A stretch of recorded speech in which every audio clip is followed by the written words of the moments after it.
I having my. I never realized how big this cup was until I'm watching it on YouTube. This is my coffee, my afternoon coffee. Normally, I've got myself to one a day, but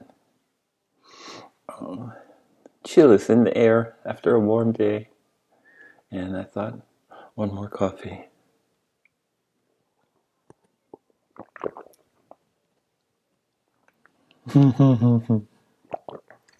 Well, Christmas greetings. I hope your holiday was wonderful. Ours certainly was. Big family gathering, which is very special because for many years I was here by myself. And now my brother and his wonderful wife, my own wife, we all got together with close friends that traveled the distance to visit us on the holiday. Great. Wonderful time. And I hope you had a warm family gathering, even if it was cold outside.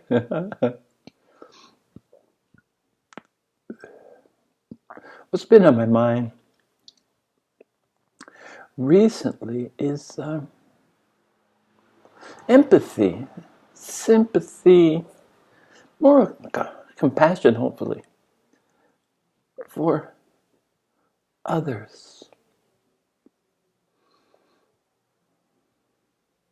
And I've come to understand this, that it might sound a little bit selfish, but everything has to come here before it can truly be reflected out there. And this comes with everything. Compassion has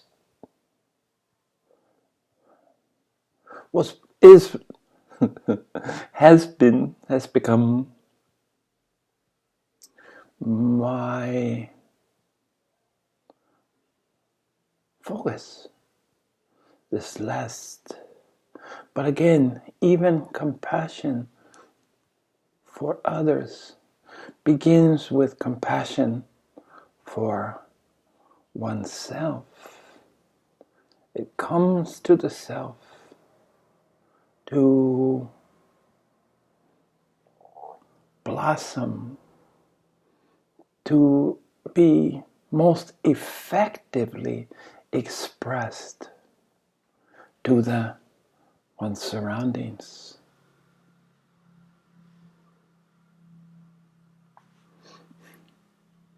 So a little bit self-centered. Spiritual path, it seems to be, ironically, it's self-centered. And this energy and focus that you put on the self ultimately results in the dissolution of self. The long dark night. For some of us it was easy, relatively easy, for this psychological you, this mind you, this ego you that we've all come to think of as ourselves. This dissolves and leads to the reunion to the cosmos, the reunion with all. Submersion, as if you were baptized, pushed underwater. The water being the best euphemism that I know for the universal whole. Abandoning separateness and division, replacing it with the infinitely superior. Superior in that the other was illusion, not illusion, illusion or Maya. And when you get rid of the little, the big remains. Doesn't it? Isn't that funny how it happens? When you get rid of separate and division, me, you, it, them, you got it. When the duality is exposed for the charlatan, it is a misunderstanding, the misinterpretation. When we wake up and see the oneness expressed as non-duality, not two, one. This universal link, this universal connection, this universal allness, or oneness. Oneness is allness, isn't it, after all? And by the way, I feel quite festive. This is my Christmas lumberjack look. I need a bit of green, and I don't see any green nearby. But imagine that I had a little green cap, or a little green Santa cap. Anyway, I like the checkered. I love reds and blacks. Sorry, I went off on a tangent, but I'm just looking at my image as I'm speaking to you. So we had this great Christmas, and again, there's more to come. We're going to be celebrating, we'll have a party Christmas night, kind of a pre-New Year, post-Christmas, pre-New Year party with lots of friends that are going to come and get together. I'm looking forward to that. Looking forward to more great food from Tisha, my sister-in-law. Wow, what a gem she is. What a cook. And she likes the gatherings, and she loves her hard work, her cooking, her culinary skills, which we're the beneficiaries of. Yeah. So I've been kind of telling you my story, my Christmas story, my holiday story. We're building a family. Most of us have outlived our parents. Most of us, my age at least, have outlived their parents. If your parents are still with you, enjoy, because what you're enjoying now will become a cherished memory as time rolls on, as time passes. So enjoy. But we're in the process of building a family here in Taiwan. And it's wonderful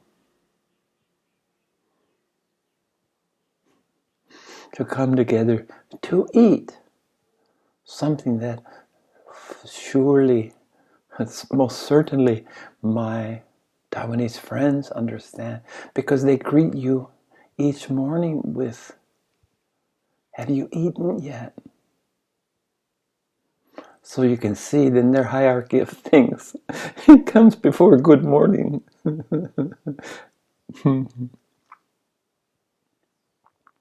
So this is a little of my current story. And what brought this about? Why I'm sitting here today, the day after Christmas. I've had a nap. Food is digesting. You just saw me finish my second coffee of the day. I call it a cup, but that's quite the cup, isn't it? One cup of coffee.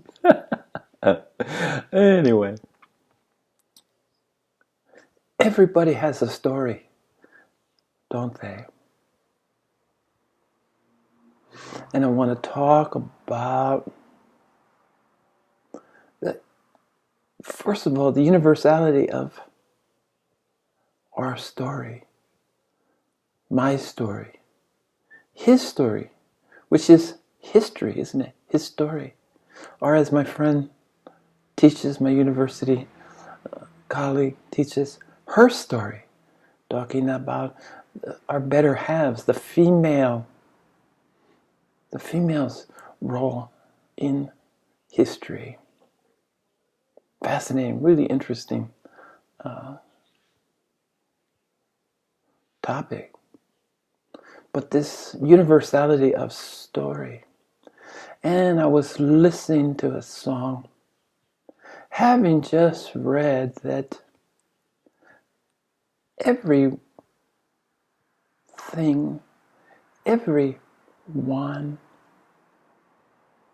can be your guru, can be your teacher, if you but listen.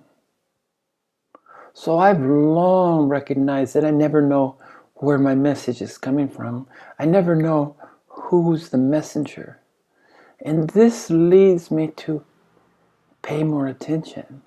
And by paying attention, this is being here now, after all. Being aware of the moment. Being aware that your teaching, your message could come from anywhere. Something as inane as a TV commercial that you would totally ignore. And you just hear, or you read something in a newspaper or online or in a book that just glows. It's almost the color of my shirt up here behind me. That's highlighted in yellow. I still like yellow highlighter better than for reading. Yellow just stands out to me.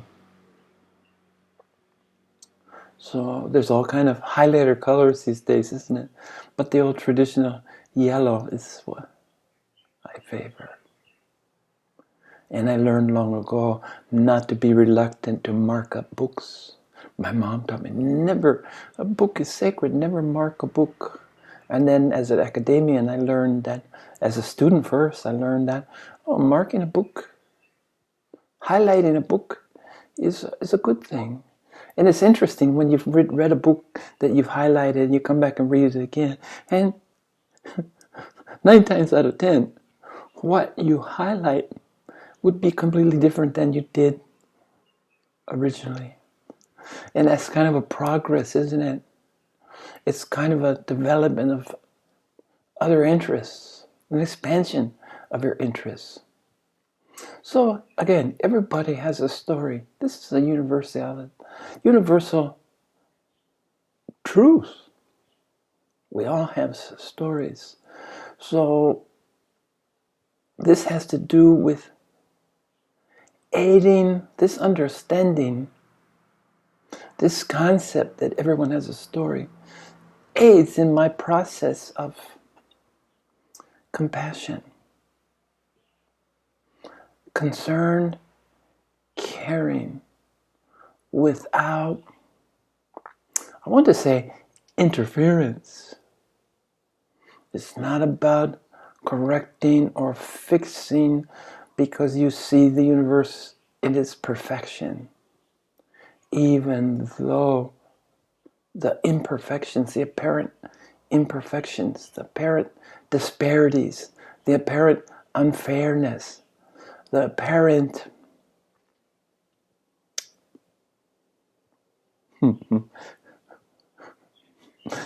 I'm thinking of Trump, I'm sorry, when I say this. You know, I talked last time about accepting him into the tribe. Really, I've seen that he is me and I am him. But the unfortunate political developments. Yeah. But again, it's a practice. It's a process. It's a process of inclusiveness. Inclusiveness without judgment. Acceptance of how things are. To look at what the imperfect and recognize the perfection that's contained within the imperfection. Just, there's the duality again. Perfection, imperfection. Well, the seed of imperfection is inherent. It's a part of perfection. And perfection is a seed within imperfection. So, we live in a perfect world? 100% certain. We live in an imperfect world? 100% certain. And it's the reconciliation of these diametrically, these polar opposites, to see one within the other, which leads to,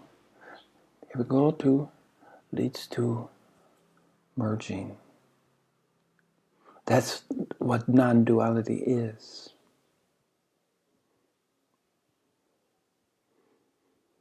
And this process, you can start practicing now if you're so inclined.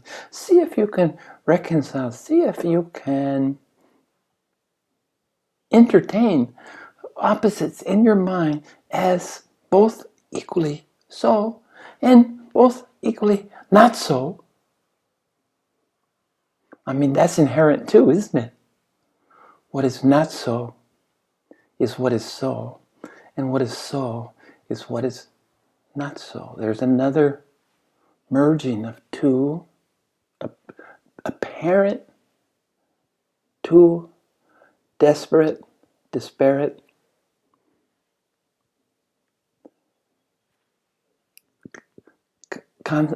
conceptions are really united in one.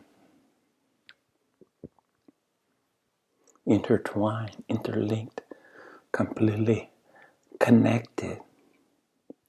So and I want to share with you my messenger this time. I was listening to a song and really paying attention, and just noticed that in iTunes that there's a lyrics. You can press the lyrics and you can read them. So this one line was, everybody has a story. But she continued, everybody had a story that will break your heart. Heartbreak, after all, is a part of life, be it death or separation.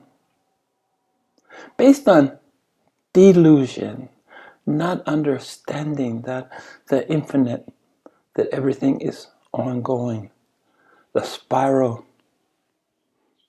of life, the spiral of awakening, the spiral of awareness. It's a continuation, and you're living in just one spectrum of this spiraling reality. So I'm inspired today to call my sharing, Everybody Has a Story. And this leads to universality, right? It did for me. It's a practice. It's a process. It's an aid to my processing, experiencing, being the oneness that is truly so. The oneness that is truly not so. Yeah, isn't that fun? And I go back a little bit. Playing with these paradoxes is a good exercise to make your brain more elastic. If you can entertain without imploding or exploding, without your mind turning to jello, if you can entertain opposites and the oneness. And not only opposites, but the process of uniting them is recognizing that they're both equally so, are both equally not so. And then that allows you to bring them together. The yin and the yang, right? The Chinese were brilliant with their yin and the yang, the black and the white, fitting perfectly together. But remember, to me, for what I'm saying now, that little dot, the little white dot in the black, and the little black dot in the white is what we're talking about. The seed of each other leads to the uniting. But to be able to entertain, to be able to grasp, to be able to just exist with opposites. Love, hate, night, dark, tall, short, fat, thin. Or the same. The oneness, non-duality. Not two is all they're saying. Not two. And by extrapolation, you end up with one, not two, one. So this is a good practice for you if you can. It's preparing you because abiding awakening, one of the characteristics of abiding awakening, at least in my experience, was that in the process, the cosmic joke, this is the cosmic joke, the belly laugh. Belly laugh, which is so closely linked to tears. My belly laugh turned to tears. Because laughter and tears, after all, is part of what we're talking about, this process. So this, and I'm interested in other people's experiences equally as I am in my own. And I understand that our individuality, our limited abilities to express this kind of cosmic scale events in our lives, we have different ways that we see the same thing.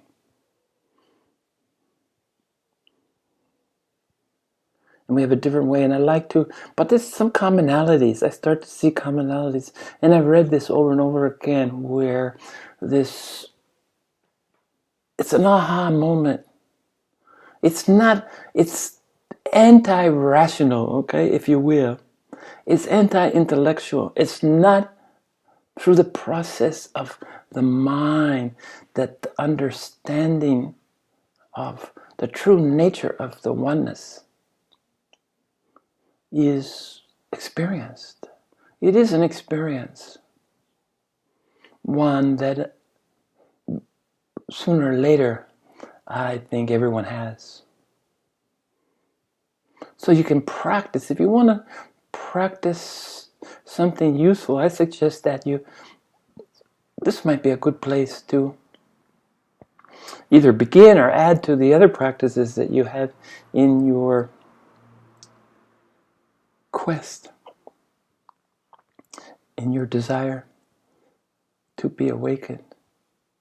Of course, again, the irony of this quest, the irony of this idea of being on a spiritual journey, this idea of searching, can only occur when you give up searching. There's no longing. It doesn't occur until you give up your attachment. All your attachments, with the final one usually being your attachment to advancing your spirituality, if you will. Once you give that up, then the magic, as they say, can begin. But it's not until you give up, which of course flies in the face of what we've learned and been, at least as a Westerner, been conditioned with. I was able to dismiss, for better or worse, because there is consequences of dismissing this competitiveness, this being impelled, being compelled, being told to be the best, be told to try your hardest, be told to work hard, and you get rich. Think and Grow Rich, Napoleon Hill. Now, the problem is in the interpretation of rich is not materialism, because materialism is soon exposed as hollow. Once you can feed yourself, once you have shelter, you quickly learn that materialism. And I was blessed. I didn't even have to accumulate a lot. Maybe I did it in a previous life. Maybe my accumulation came and I just saw the hollowness and was kind of spared this lust for power, this lust for the material, this lust for possessions. I was spared that. Maybe I earned it, I don't know. Maybe I was gifted. It doesn't really matter to me. The fact was that from an early age. And people talk about motivation. No one understood my motivation was completely about the inner realm. Completely about waking up. To the point that I seemed almost dreaming in what people consider the awakened state. Dennis Ha-Young lacks motivation.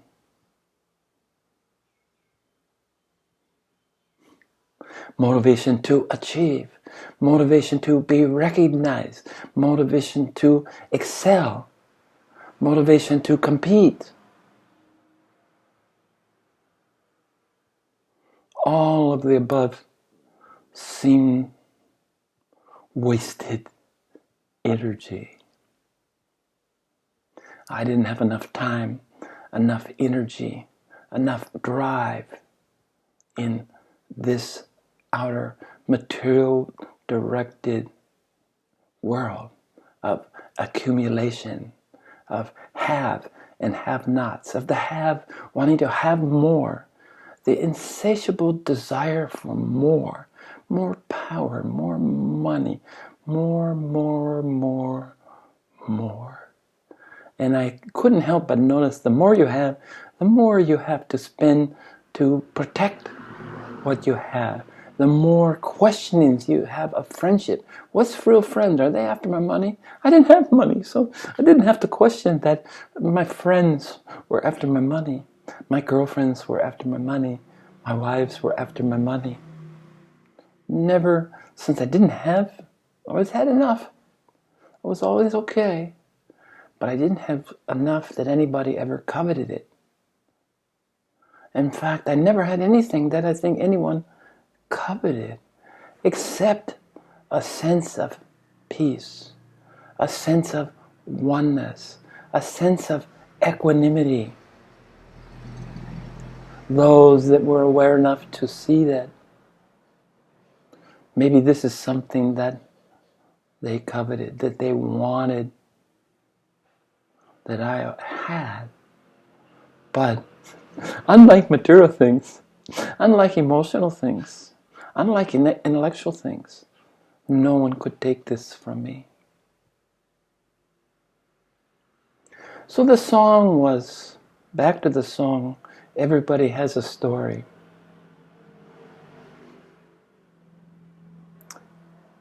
The song, everyone has a story that would break your heart. I mentioned this previously.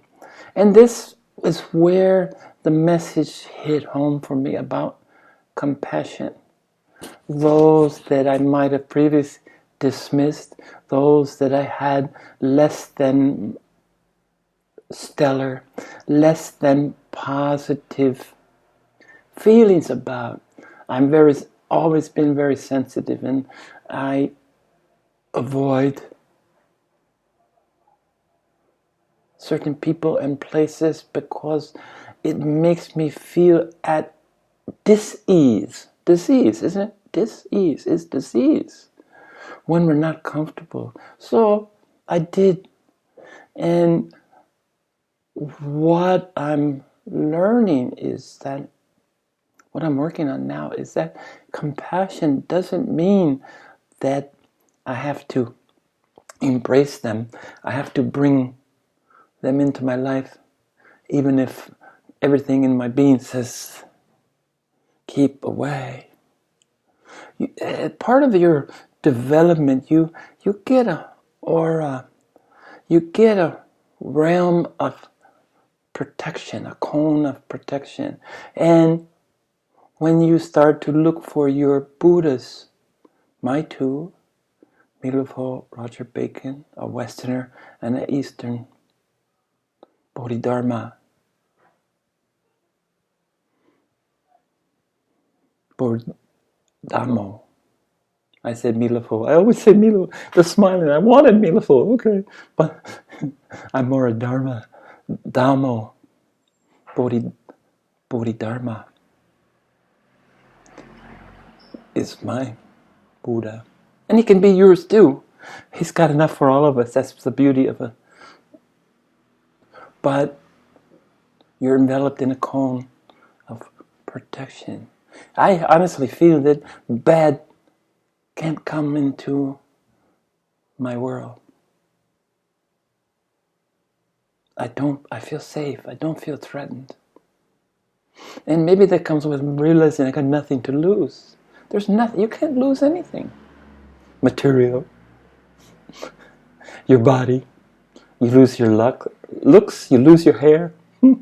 It turns gray, what's left of it. But is that really lost? The essence of me is still here in this physical form. And will be until it's time to leave the body behind. Leave the shell to blossom, to bloom, until such time. But everybody has a story that could break your heart. It's about, for me, helpful in compassion. The non-attached love, acceptance of the other.